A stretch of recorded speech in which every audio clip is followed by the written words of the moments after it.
Hi folks, and welcome to the Meaningful Money Podcast, Season 13, Episode 8.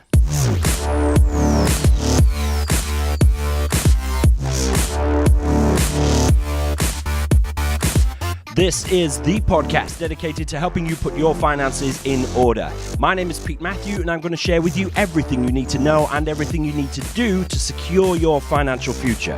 I'm here to help you make sense of money.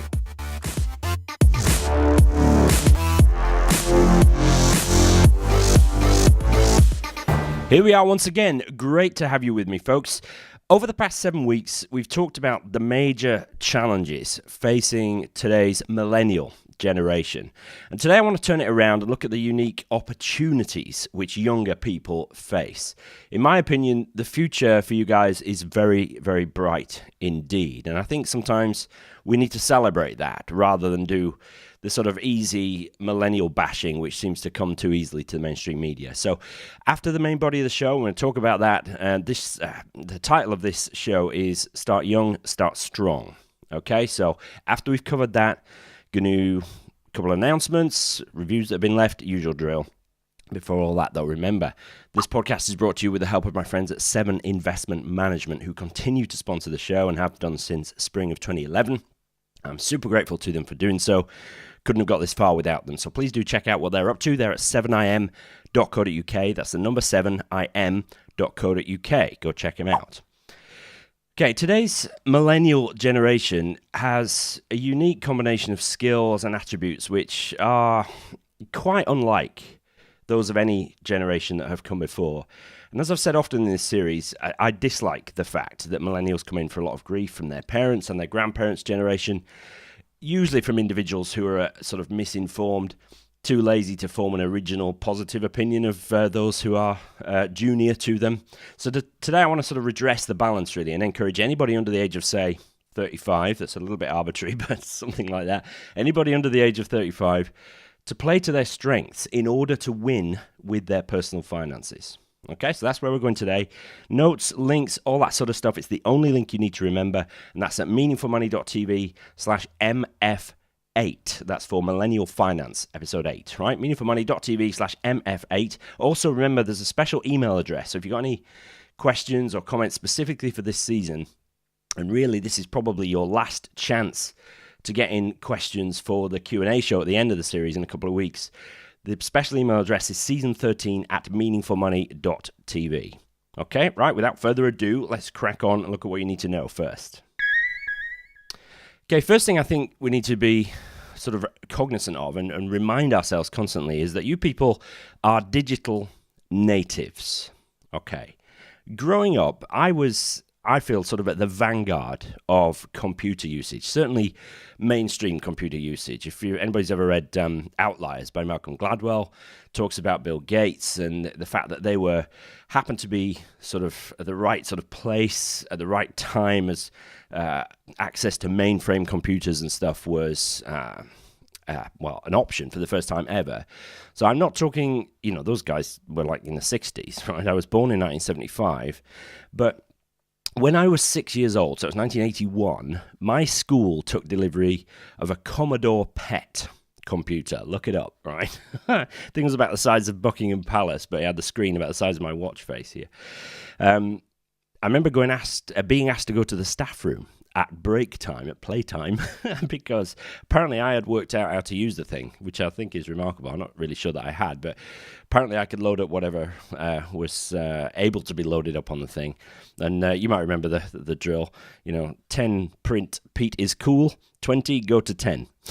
That'll mean something to some of you older folks listening. By the time I left school at age 18, though, so just 12 years later, we had suites full of CAD computers at my grammar school. My father, as well as being a church minister, was editor-in-chief of a Christian magazine, so we always had IBM PCs in the house. So I grew up understanding how to wrangle with MS-DOS. I remember Windows 3 being launched, way before Windows 95, Windows 3. But friends and colleagues who were just a few years older than me, they have a real issue with technology, but to me it comes naturally. Now, I know that is partly due to my natural bent. I love technology and I love to play with it and experiment with it. But it is also due to the time that I was born and the fact that my dad was an editor, so we always had these machines in the house. So I realize I'm slightly unusual for folks my age, but folks not much younger than me grew up with computers around them all the time. Folks just a little bit older than me did not. So it is, in no small measure, I think, due to the time that I was born. Now, I think this sort of effect is magnified massively when I consider those who are younger than me. So, for example, a lady called Demi, she works for me. She's 25 years old. She's a power planner and a trainee advisor here at Jackson's. Now, she moves around her computer screen quicker than anything I've ever seen. I have a job to keep up with the mouse, right? Now, I'm fast, but she's incredibly fast. Not going to lie, makes me feel a little bit old, a little bit depressed. My 19-year-old daughter, Ellie, can text perfectly on her iPhone screen without looking at it, which I think is like black magic or something. And she can simultaneously manage her Instagram, her Snapchat, and her Messenger feeds, all that sort of stuff. She's just constantly able to do it without it taking up too much brain power. The millennial generation have been raised with computers, the first generation really to be raised with computers. And therefore, you are more comfortable with technology than any generation that's come before. I think this is a key strength that needs to be harnessed. It isn't only about understanding technology and how you use it. You also have a level of trust with computers and systems, which is anathema to many of your older colleagues, right? Now, that might catch you out on occasion. You know, we're no stranger to security breaches and things like that. But it does mean that you're not afraid to engage with technology on a deeper level, whereas many of your elders are just paralyzed by fear, you know, wouldn't possibly think of committing too much stuff online. So yeah, I think you have a trust and an affinity with technology. You are digital natives. I think that's an important strength we need to harness and play to. Second sort of strength, I think, is that you can get a lot done, right? So I'm going to use Demi as an example again. I mean, she has an ability to plow through work at a rate which the rest of us in the office just like wonder at. And now she's got an amazing work ethic. She is a grafter, and that's half the battle, right? Attitude is certainly half of it. But she seems to be able to process and complete more work more quickly than somebody who's twice her age. And part of that is harnessing technology, you know, like I just mentioned. I mean, she tabs between the windows on her screen like lightning. But she also seems to have a cognitive ability to be able to coordinate multiple streams of work simultaneously. I thought she was perhaps an anomaly, and she would kill me for saying that. But in the last few months, we've taken on another young lady called Zoe, who's the same age, and she's got much the same skills and abilities. So I know that cognitive ability declines a little bit as we get older, but I'm 44 years old, not 84. Right? I used to be both the managing director and the youngest person here at Jackson's, but now I've got employees who are 20 years younger than me, which is a bit weird. But being younger would appear to help you get more done. I realize that's sort of not a comprehensive sample to people who work for me, but it certainly seems that if the work ethic is there, the skills and cognitive ability are there to get more done. A slightly different slant to this, which is directly applicable to your financial situation, is the fact that many of you listening in this age range will be single and hence only responsible for yourselves. This brings a level of freedom which can be an advantage. Of course, it means there's only one income coming in for you to work with as well, but no one else to consider when it comes to budgeting, making money on the side, future planning, all that sort of stuff. Not that I'm saying that my wife and kids are tying me down. You understand, all right? But sometimes being single can enable you to get more done, okay? Third thing to mention is that you have a vast network, all right? My daughter Ellie has more Facebook friends than I do, all right? And I've been on Facebook since 2007. You say, but they're not real friends. Well, see, I beg to differ. My perception of her is that she has a greater ability to keep track of a wider network of people than I will ever have. Technology, once again, is an enabler. It augments her natural social skills, and it means that she can know what's going on with more people at any one time than we would have thought was possible just a couple of decades ago. I'm convinced that this will be an advantage to her as she enters the world of work. Her intended profession is likely to be animal conservation, something like that. So she's immersed in Facebook groups which are in that field. She follows Instagram hashtags that do the same. You get the idea. She has an ability to connect with more people in her chosen field than I ever could have at the same age. I remember growing up that my heroes were completely untouchable, absolutely otherworldly, the musicians that I loved and all that sort of stuff, they were totally out of reach. You might be able to write a letter, and some numpty somewhere would get back to you if you were lucky, but probably unlikely. Whereas these days, I can tweet Gary Vaynerchuk and get a response. It's incredible, really. Those who are in positions of influence are more accessible than ever before. And as a species, we're more interconnected than ever before. And the younger generations, I think, instinctively understand how to take advantage of this. While you might not think this is directly applicable to your personal finance situation, I have no doubt it's going to benefit your career and hence your earnings power. So it does have an indirect effect. Fourth sort of strength, I think, that the millennial generation has, which sets it apart, I think, from previous generations, if we're talking in general terms, which we are here, is that you have a conscience. I mentioned before in this season, one of the things I find most attractive about the millennial generation is this sort of social conscience. It fills me with great optimism for the future, that you are so environmentally aware, socially mindful. Throat is a little bit dry, but never mind, we shall power on. I think in time, this will have a huge impact on the corporate world, which is an essential part of life. And in particular, I think it'll have an impact on personal finance as well. If enough people demand socially responsible investing, and that's already happening, we're really seeing a tide turning there, it'll become far more mainstream than it is now. If enough people demand transparency of fees, of governance, how they treat their staff, then companies will have to take note. Now, I'm not a socialist in the strict sense of that word by any stretch, but the traditional brand of conservative capitalism in this country is woefully lacking in compassion. That's my biggest issue with it. But I'm confident that in time this can change, because a generation will arise which understands the benefit of a market economy, but which accepts that the same market which creates both winners and losers needs then to look after those more unfortunate parties in the equation. And if I'm right, this will have far-reaching consequences for the economy and for the country. I hope so, anyway. So there are all kinds of generalizations here, but I do stand by what I've said. Digital natives is just a superpower, I think, unlike anything that we have seen as a species before. Harnessing that to get a lot done, the cognitive ability to manage multiple streams of work and consciousness, I think is unusual. The network that you enjoy is certainly unlike anything that any previous generation of our species has been able to maintain. And combine that with a social conscience, this is pretty cool, right? I think the future is very bright. So all those things are very nice to have, but how can you put them to use to improve your financial situation? Let's have a look at what you need to do now. So the first thing you need to do is to make use of all the digital tools that are available. Excuse me. We are at the very early stages of the open banking era. Isn't that long ago that you had to walk into a wood-panelled office to talk to a man, and it was always a man, in a pinstripe suit to convince him to lend you money?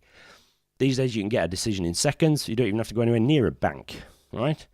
20 years ago, you had to use a stockbroker, really, to invest in the stock market. He, and it was always a he, would be paid when he bought and sold stocks for you. And there was nobody to police whether or not those trades were in your best interest or not.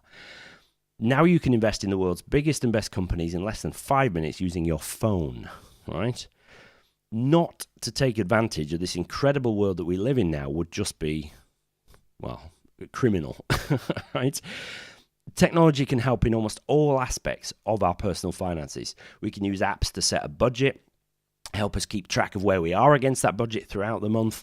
We can use apps to nudge us into making regular savings by rounding up purchases, sending the excess to our pensions. We can take pictures of unwanted Christmas presents, list them for sale, send and receive the money all in one app. We can compare prices of hotels, flights, appliances, and a million other things while simultaneously gaining crowdsourced opinions on whatever it is you're thinking about buying. Whatever you can think of that might be a benefit to your financial situation, chances are there's an app for that. And I would love to hear about any apps that you have found particularly useful. Let me know. Leave a comment at the show notes, meaningfulmoney.tv/MF8. So, harness the technology that's available to you. Make use of it. New things coming out all the time. Try them. Anything that can make your financial situation better has got to be worth grabbing hold of. Secondly, put good habits in place now, early on, right? Habits are incredibly sticky things. They're usually easier to get into than get out of. I'm sure there's some science on this subject, but my perception is that habits are easier to put in place when you are younger. Old dog, new tricks, all that. Might not be true, but if it is true, then the habits that you learn earlier on in your life will serve you very well throughout the rest of your life. So make a resolution to improve your financial habits. Read or listen to a book called Atomic Habits by James Clear. Really, really good. Short little read. Decide which area of your life you're going to apply that stuff to and then crack on with it. You can start small and build up. For example, you can, if you get into the habit of saving, say 5% of your income when you get paid, it's an easier step to go from there to 6 to 7 to 10% of your income. And it's certainly easier than going from 0 to 10%, which you might have to do if you leave it too late, right? Habits tend to be applicable in different spheres of your life, though not always. If you're disciplined about, say, eating well and going to the gym, one could argue that you could apply that same discipline that enables you to do that to your personal finances. And again, if you're single, then the habits that you learn and apply while on your own can easily be transferred to your future partner and your life together. I speak from experience on this, okay? Joanne brought all the financial acumen to my marriage, and believe me, the irony is not lost on me. So, put good habits in place now. It's easier to do so when you're younger. The third thing you need to do is to harness your mindfulness. Bear in mind everything I said earlier about your social conscience. By definition, we consider things outside ourselves. When we consider things outside of ourselves, our self tends to become less all-consuming. That's a dreadful way of putting it. Let me redo that sentence. When we consider things outside of ourselves, our self ceases to be all-consuming, all right? Money should never dominate your life. It's important to steward it carefully, of course it is, and it's important to plan for the future. It's essential even, if we want that future to be financially stable, that we can execute on our plans. But as I've said repeatedly here over the years, money is never an end in itself. It's only a means to an end.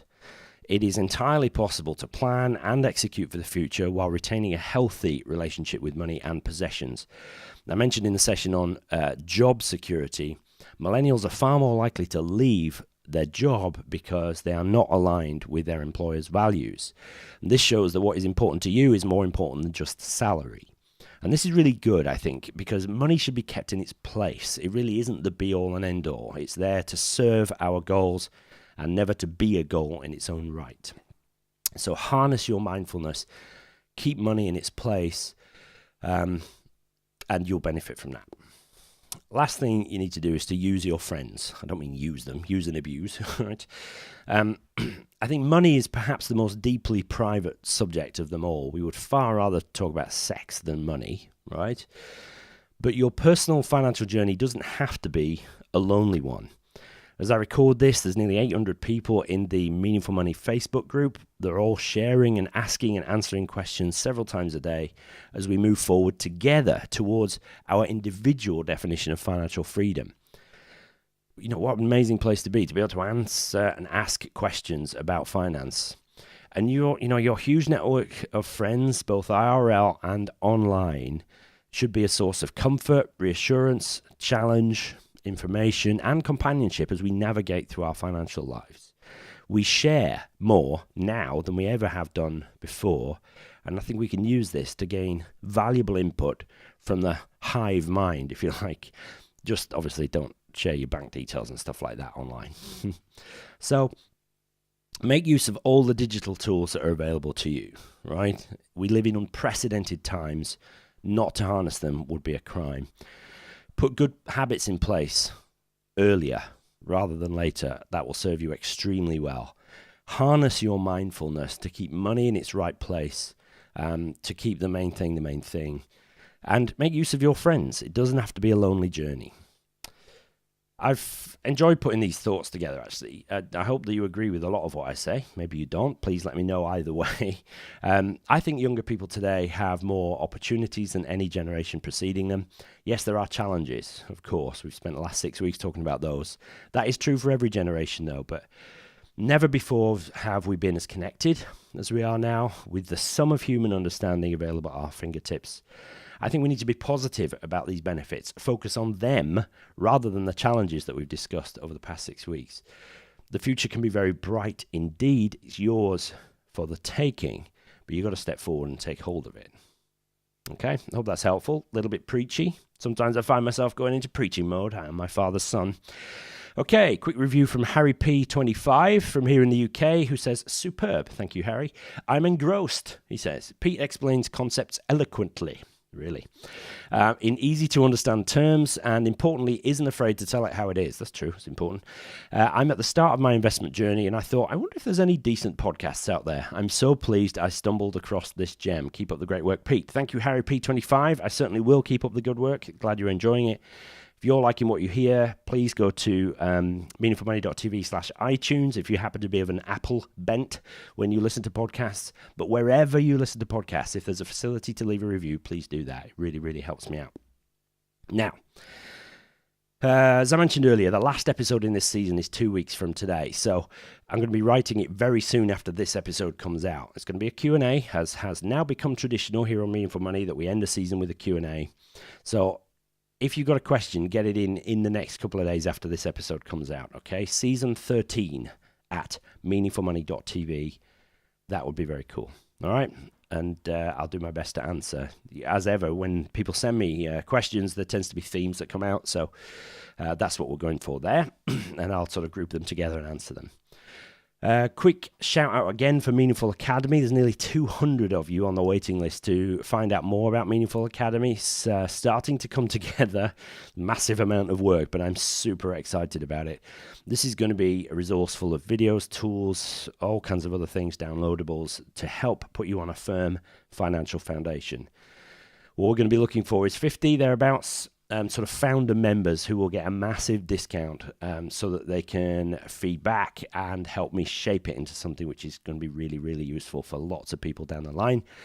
So if that sounds interesting to you, head over to meaningfulacademy.com. You're not signing up to anything, just to be kept informed, that's all. You can always unsubscribe, all that sort of stuff. meaningfulacademy.com. Name and email address in there. That would be awesome. Mention again the Facebook group. Super busy in there. People asking and answering questions every day. It's amazing. Really lovely community feel in there. So I'm super grateful to everybody that's joined and is enjoying it. meaningfulmoney.tv/community is where you need to go for that. Yeah, okay. I think that's it. Next time I'm going to actually be stepping away from the whole Millennials generation for just 1 week, because I want to talk to those who are getting started on their financial journey still, but who are, shall we say, a little bit older than age 35. It's never too late to make a big impact on your future by getting your finances in order. All right, and I want to show you a little bit about how to do that next time. Okay, so if you've got a question on that, meaningfulmoney.tv/askpete is the sort of general place you go to ask questions. But, that's going to be a good session. I'm looking forward to that one. And that's it, folks. Hope you enjoyed this session. Ooh, that was a bit of a steep ramp up of the audio there. That came in a bit quick, but never mind. Hope you enjoyed this session. I enjoyed putting it together. Questions, comments, meaningfulmoney.tv/mf8 is the show notes for this week. Hope you enjoyed it. Look forward to chatting to you again next week, and I'll see you next time. Cheers.